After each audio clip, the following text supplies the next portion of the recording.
Hey guys, Mr. Short Hitter here. You don't look like a short hitter to me. So guys, I want to make another video here on how to avoid a blow-up hole. I'm going to take this hole on. It's a 390-yard par 4. There's a creek down there, and there's kind of a mound that is really steep. And if you hit your ball on that, you don't carry it, it would be an almost impossible shot to hit to the green. So the first thing to do to avoid a blow-up hole is going to be to have a good understanding and be realistic on your capabilities. So this hole, for the flag, I've got 374 pins in the front. To carry the creek, we've got about 180. So you have to be really realistic. You want to hit a club that you know you're going to be able to carry that creek at least 9 out of 10 times. If you can't carry the creek, then you're going to need to lay up.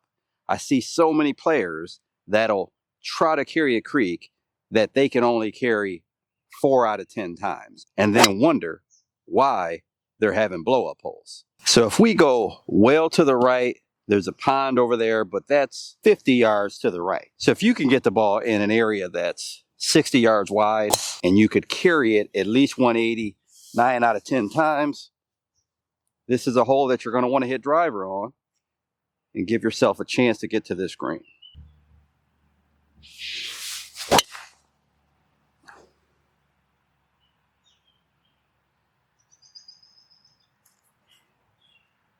Now that was not a very good drive, but I knew I could carry it at least at 180. So let's go down there and see what we got. You know, you just have to remember that there's nothing wrong with laying up. To hit it here, we don't want to hit it too close. If we happen to lay up, we're going to want to lay it back because it rolls downhill. So some of the things that you need to keep in mind are that, is it firm out? Is it downhill? So this is about 165 to this creek. But if I was going to lay up, I would probably hit a shot about 145, leave it a little bit on the top of that hill back there, and just play it as a 3-shot hole. Don't let your ego get involved, because your ego is going to lead to some blow-up holes. This is the mound I was talking about on the left. Now let's say we did hit this ball left and we had this shot. Well, first we'd have to climb up the hill, 170, so about 176 from here. This is a pretty steep hill, and I've seen players try to hit a 5-iron or 6-iron and end up hitting it right into the face of this hill. I would probably just take a 9-iron. Now I'm taking all of this out of play, and I'm going to take a little compact swing. Just chop it up the fairway. It just does not make sense to take on the risk of hitting this right into the mound, and who knows where it might go. So now we're down the fairway, and we're going to have a little wedge in our hands. 65 yards. Could hit a kind of a fuller shot with a 58. I like to take a 54 and take a little easier swing at it.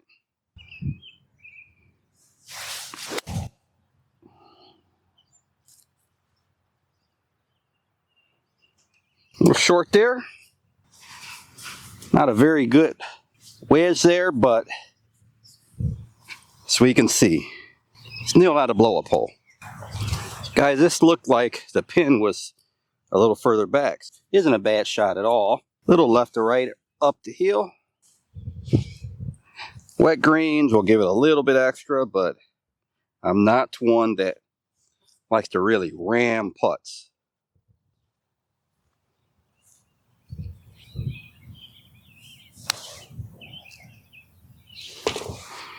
So guys, a hole like this could kind of lull you to sleep because you think there's really no trouble around the green, but you can leave yourself in some pretty awkward spots if you're not careful.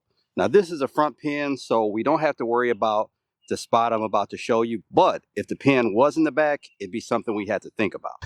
So here's something that you probably wouldn't think about if you were playing this hole. Long left, you see these 2 trees back here. Well, the number of times that I've seen someone in one of these or between them or behind them, it's kind of amazing. So when it gets firm out, if you're shooting at a back pin, you have to be really careful, because when you go left, you shut the face down. A lot of times it'll fly longer, and that would definitely be in play if you try to shoot at a back pin, especially a back left pin. Now, there are also some trees on this side right of the green, but generally when you hit a ball and you miss it right, the ball normally doesn't fly further. So long right is normally not a big deal. But if the pin's back, you go over this green, you're going to have a delicate shot.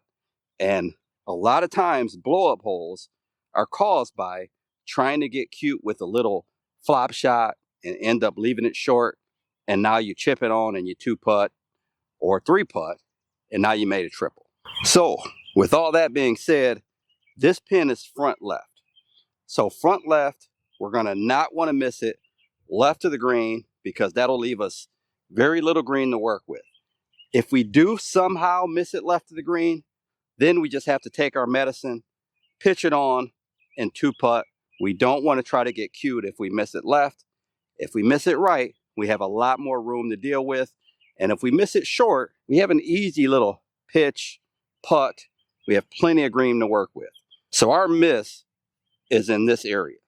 So guys, let's remember, I hit a high, spinny right drive there. For many of you, you would try to hit this drive over this creek, even if that high, spinny drive would leave you in the creek. When you're trying to carry that creek, you need to make sure that even a miss hit like this one would carry the creek without a problem. I've got 168. Now remember, we're looking at this corner. If we're short, we're okay. We just want to keep it right of that red flag. I'll hit a 5 hybrid. I know that won't go long, and I know it won't go long left. So I see kind of a big tree up there, kind of a bushy tree on the right, which is about the middle of the green. So I'll aim at that, and that's about 30 feet right of the flag.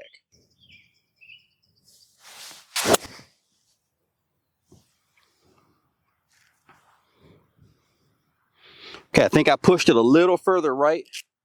We still have a shot. One thing I repeat all the time, and you've seen on this channel, is I always say, chip with the least loft you can. In this scenario, I'm going to chip with the 5 hybrid. Pretty close to wanting to putt this, but either way, just off the green, off the collar here, unless I have a really bad lie, I'm always going to chip with something like a 5 hybrid or a putter or maybe a 7 iron. But this time we'll hit a 5 hybrid. And one thing that this guarantees me, at least, is that I'm not going to have a blow up hole. If I hit this bad, I may leave myself a 10-foot putt, but I'm not going to hit some kind of chip and skull it or blade it or hit it fat. It's going to be real easy for me to get the club on the ball here.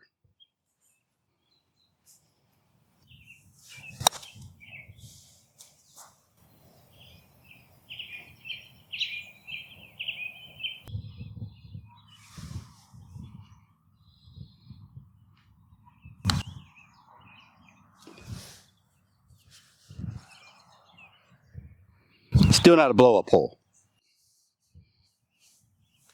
I did a poll recently to where I asked, what do you consider a blow up hole?